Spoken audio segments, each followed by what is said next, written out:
Bonjour Flex. Bonjour Barbara. Comment ça va? Ça va bien. T'as la pêche? Oui, toujours, on T'as le essaye. moral? Le moral un peu à la baisse, mais ça va. Pourquoi? Ce qui se passe un peu. Qu'est-ce qui se passe Mais ça un va, peu? ça Qu'est-ce qui va, se ça va. passe un peu? Ça va, ça va. Qu'est-ce qui se passe un Il y a plein peu? de choses, hein. La vie, ça bouge, tu vois. La vie, quoi. La vie. Bon, tu parles de la crise sanitaire, c'est un petit peu fatigant pour les danseurs. Tu danses pas aussi souvent qu'avant? Ouais, c'est peut-être une petite baisse de motivation, mais quand tu es dans l'action, après ça repart. Parce que ça fait 2 ans que tu es moins dans l'action. Ouais, il y a ça aussi. Et ça chamboule beaucoup de choses. Donc voilà. Mais sinon, on fait avec et puis on essaye de repartir de plus belle, quoi. On mettait presque la charrue avant les bœufs parce qu'on t'a Voilà. pas présenté. Est-ce que tu peux te présenter, s'il te plaît? Alors, je me présente, je m'appelle Vaillant Fabrice, mon alias c'est Flex, donc tout le monde me connaît sous le nom de Flex. Je suis né en 1981, donc je dirais pas mon âge, il faudra faire le calcul. Donc je suis né en 1981, je suis né en Martinique et j'ai vécu principalement en France. Et je suis arrivé en Martinique à l'âge de 17 ans. Et voilà, j'ai commencé à danser le hip-hop en France et vraiment à faire les fondations vraiment ici en Martinique quand je suis arrivé en Martinique. Alors, Et voilà. Et en gros, je suis professeur de danse, et de hip-hop? de hip-hop. Je fais aussi de la danse contemporaine et j'enseigne aussi la culture hip-hop partout sur l'île. Donc voilà.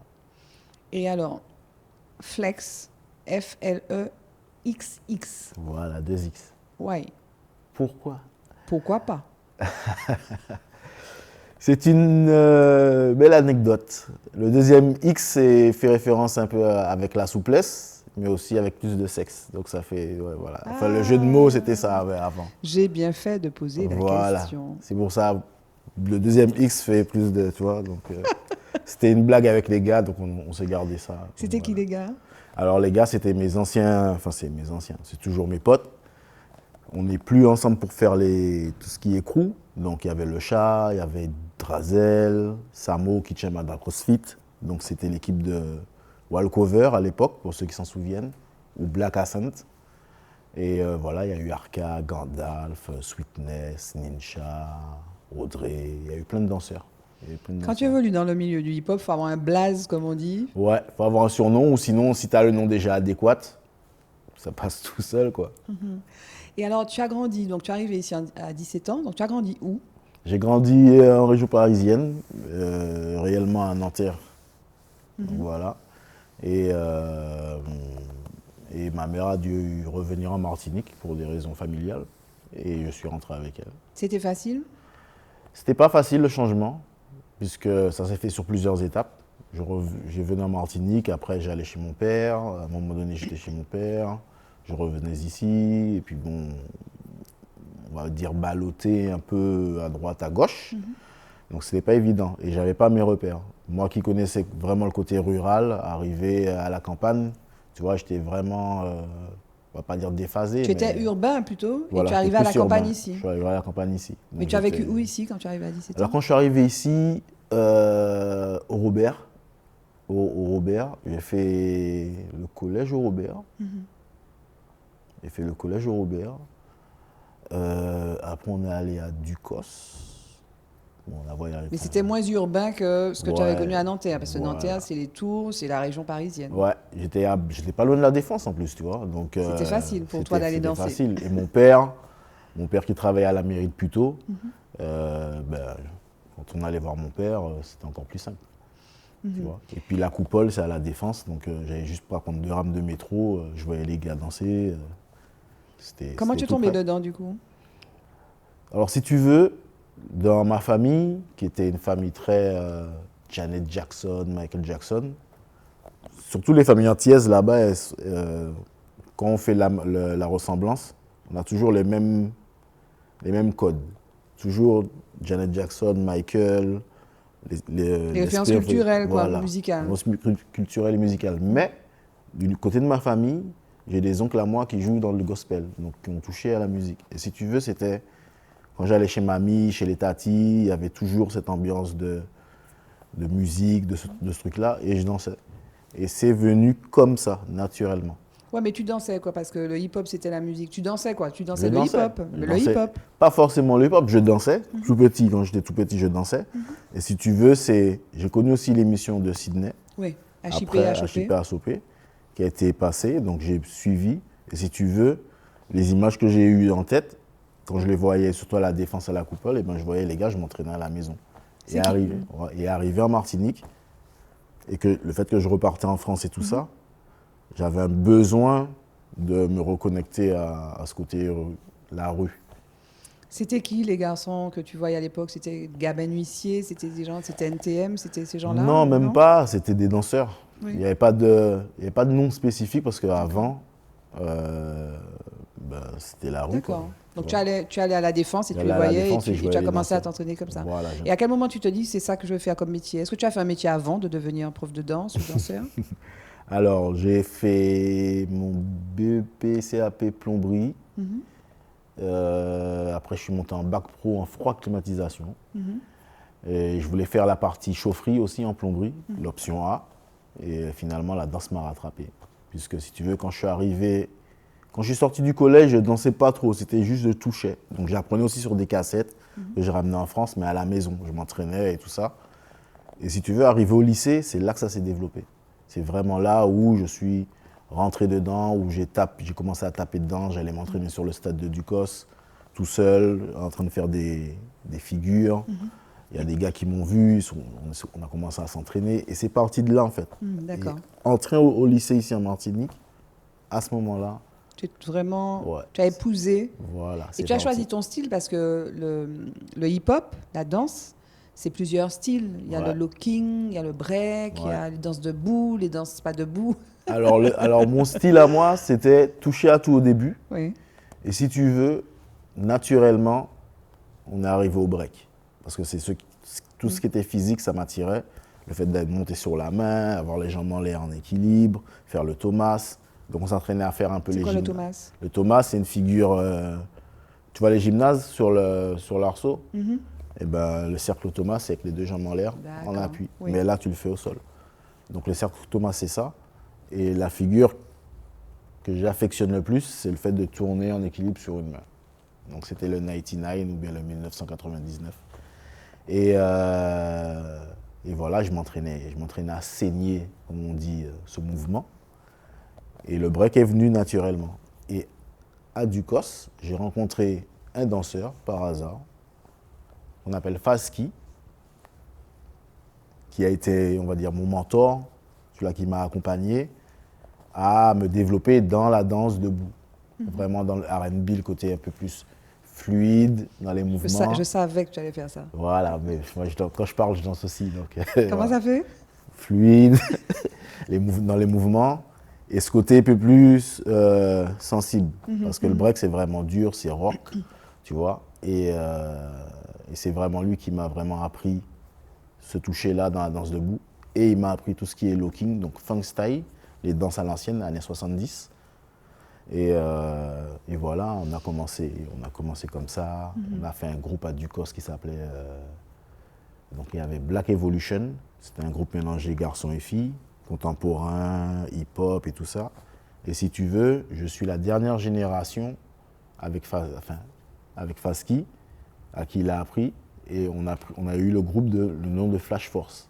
Et Flash Force, c'est le nom d'un groupe phare de Dillon à hip-hop. D'accord. Tu vois? Donc, si tu veux, j'étais l'un des derniers à entrer faire partie de ce groupe-là.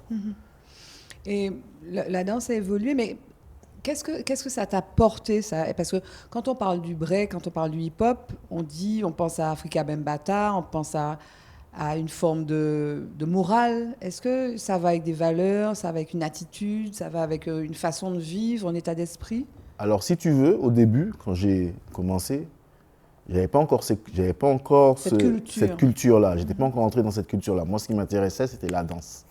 Donc, on dansait, on regardait les figures, j'allais en France, j'allais prendre les informations.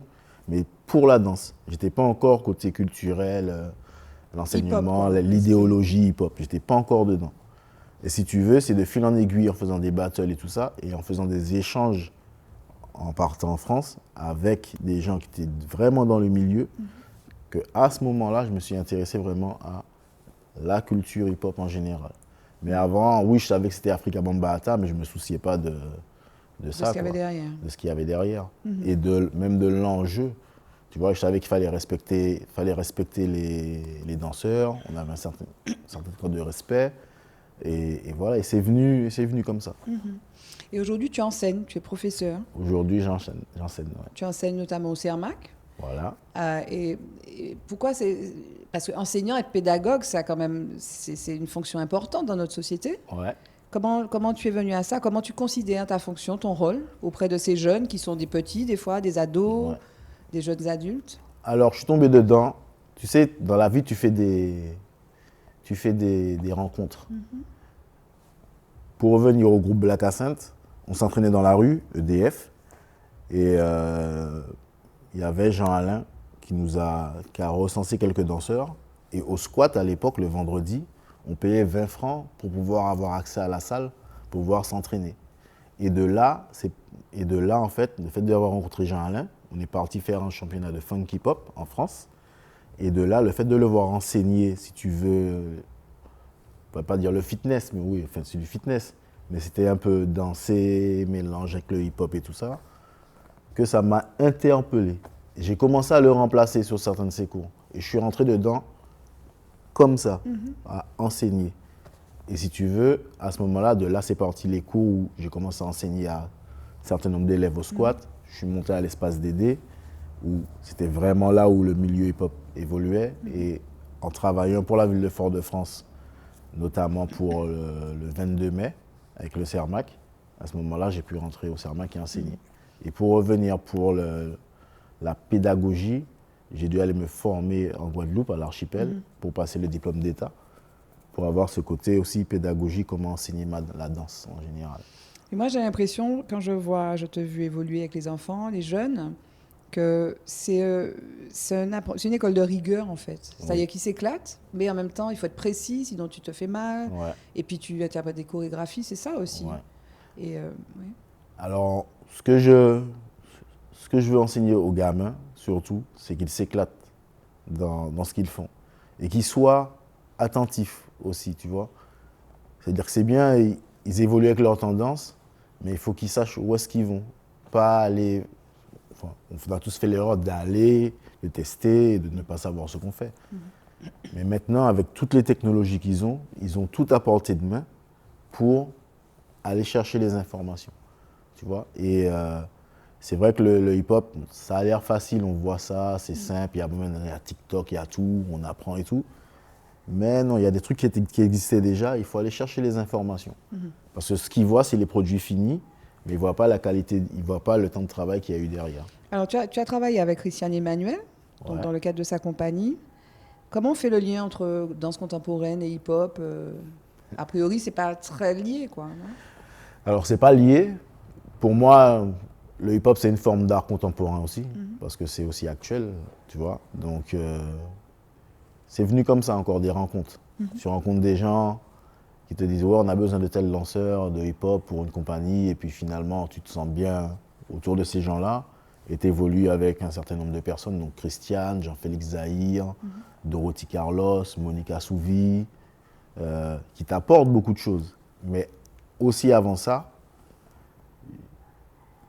moi, je cherchais autre chose. Ça veut dire qu'il y avait le hip-hop, mais je ne voulais pas que me cantonner au hip-hop. Je voulais toucher aussi à la danse, au grand D, pour faire évoluer ma technique et ma façon de danser. Ton univers. Voilà, parce que j'ai ma danse à moi. J'ai mon style. J'ai mon style à moi. Voilà. Et en 2015, tu as créé une danse, une chorégraphie, un spectacle, Paternité. Ouais. Pourquoi? J'ai créé ça parce que j'avais le besoin de... J'ai eu une petite fille qu'on appelle Madison, que tu connais. Et j'avais ce besoin de comment on dit ça? D'extérioriser quelque chose? Ouais, d'extérioriser ce côté. C'était pas un mal-être, hein. C'est pas un mauvais vécu, c'est un bon vécu. Mais si tu veux, j'avais un ras-le-bol d'entendre que voilà, quand l'enfant va naître, tu vas être gaga, tu ne sauras pas faire. Et j'avais envie de dire, bon voilà, on parle de la femme, mais on parle jamais de l'homme. Le côté paternel, son rôle. C'est pas que forcément jouer un rôle. Oui. C'est aussi comment tu vis la grossesse, comment tu vis l'annonce, comment tu... Parce que l'homme ne parle pas, donc il faut ressentir ça. Et généralement, c'est la famille, les gens qui ont autour qui te disent comment faire, soi-disant. Mais en fait, tu ne vis pas. Si tu n'es pas debout et tu dis non, ben laissez-moi vivre ma paternité comme je l'entends, eh ben, tu vas vivre ta paternité en fonction des autres. Tu t'es senti assiégé par les gens. Ouais, j'en avais... On t'a signé un rôle. Et à la limite, c'était tais-toi, quoi. C'était même pas à m'assigner un rôle. Si tu veux, je suis un peu anticonformiste. J'aime pas qu'on me dise les choses, ouais, ça, il faudra faire comme ça, ou bien, oui, mais l'enfant sera là, c'est comme si. Non, laisse-moi vivre mon truc, c'est une expérience, laisse-moi découvrir. Si je fais mal, on va me reprendre, tu vois. Mais j'avais envie de découvrir, j'avais envie de savoir comment. Et j'ai commencé à poser des questions à mes potes qui avaient déjà des enfants pour savoir qu'est-ce qu'eux, ils ressentaient quand ils ont eu leur premier enfant. Et je me suis basé sur ces témoignages-là pour essayer de créer la pièce qu'on connaît de paternité. Et au fond, tu ressentais quoi à ce moment-là? Au fond, il y avait, si tu veux, il y avait plusieurs étapes. Tu avais l'annonce de le fait que l'enfant arrive et dans l'échographie. Donc tu ne sais pas quoi faire puisque tu danses, voilà, tu as des responsabilités. Et ça tombe quand... En fait, si tu veux, ça tombe par étapes, quoi. Ça tombe par étapes jusqu'à temps que l'enfant arrive et que là, tu te dises « Ah ouais, là, je suis papa, là, il faut que je me bouge, il faut que je fasse des choses concrètes. » Tu vois? Et quand j'ai eu Madison, moi, si tu veux, l'enfant était là, oui, mais je suis vraiment redescendu sur Terre 2 à 3 semaines après. Tu vois? Réellement, sur mes pieds pour dire « Ah ouais, ok. » J'étais là, je présent, je faisais, mais je suis vraiment redescendu, j'ai vraiment réalisé 2 à 3 semaines après. Et je me dis, ok, yes. J'avais besoin de montrer ce truc-là aussi, toucher les hommes de façon à ce que, voilà, il y a des gens qui ne jouent pas leur rôle de père, mais on passe par des phases. Et toutes ces phases-là, les hommes ne le disent pas, on ne le reconnaît pas. C'est pour ça qu'on parle souvent de la femme, mais on ne parle jamais du ressenti de l'homme. Ça t'a transformé, cette expérience? Ah oui, ça m'a transformé, moi qui suis de marbre, parce qu'on me dit que je suis trop dur, des fois c'est avec moi-même, mais même avec ma fille, hein, je suis cool, mais je suis dur, faut pas me regarder là, tu vois. Ça me transforme, j'apprends, et puis c'est pas un garçon, c'est une fille, donc c'est différent, tu vois. Donc ça transforme quelqu'un. C'est quoi les prochaines étapes pour toi, à la fois en tant que danseur, en tant que papa, en tant qu'homme? Prochaine étape, création. Je vais m'axer un peu plus sur la création. Là, j'essaie de me redonner un peu de ballon et d'élan. Donc, j'écris beaucoup, je lis des livres. J'ai beaucoup d'idées, donc je marque sur mon cahier et tout ça.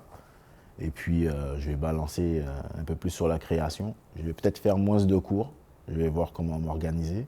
Et puis après, j'ai une autre petite passion à côté. Donc, comme je disais, j'ai envie de faire ce côté aussi passation, de mettre un jeune à ma place sur certains endroits, sur des cours, pour que lui puisse amener sa touche. Et t'as donné à ta passion. Ouais, que lui, ça donne à sa passion. C'est-à-dire que nous, je ne parle pas forcément que de moi, mais il y a des gens derrière moi aussi qui ont fait évoluer le côté hip-hop en Martinique et qui ont réussi à ouvrir des portes. Et ces portes-là, qu'on les a entrouvertes ou bien ouvertes, les jeunes qui sont derrière, qu'on a formés, qui eux ont envie de continuer, si tu veux, de montrer, eh bien, il faut qu'on arrive à les placer derrière nous pour qu'ils puissent continuer aussi eux à ouvrir d'autres portes. Mais tu as parlé d'une passion, d'une autre passion que tu avais, si j'ai bien compris. Alors j'ai une autre passion, c'est bon, j'aime bien la mécanique, donc je suis un peu touche à tout, et j'aime bien aussi ce qu'on appelle le detailing automobile, c'est de l'esthétique automobile. Donc c'est pas du lavage simple où on lave un véhicule et puis on a séché, c'est fini. C'est vraiment l'esthétique automobile, les détails, remettre un véhicule à neuf et puis voilà. Tu vas t'adonner à cette passion-là aussi? Ouais, je vais essayer. De toute façon, avec les temps qui courent, on ne sait jamais, il faut savoir rebondir. Oui. Peut-être repartir aussi sur la clim, on ne sait jamais. Refaire une remise à niveau. Mais garder la danse toujours là. Et surtout, garder aussi quelques cours, garder certains enfants qui sont aussi volontaires. Parce que je sens qu'il y a des enfants qui sont volontaires, qui ont envie de faire des choses et de ne pas forcément les lâcher et d'avoir, on va dire, une petite élite, de pouvoir les pousser et puis continuer avec eux et puis faire de la création à côté, quoi. Le mot de la fin, c'est quoi? Le mot de la fin, c'est Tchébéret Pamoli, parce que avec ce qu'on vit maintenant, c'est pas évident. Et qui s'attendait à vivre ce truc-là maintenant, tu vois. On est guerrier. Ouais, il faut être guerrier. Donc on reste guerrier et puis on avance. Merci Flex. Merci Barbara.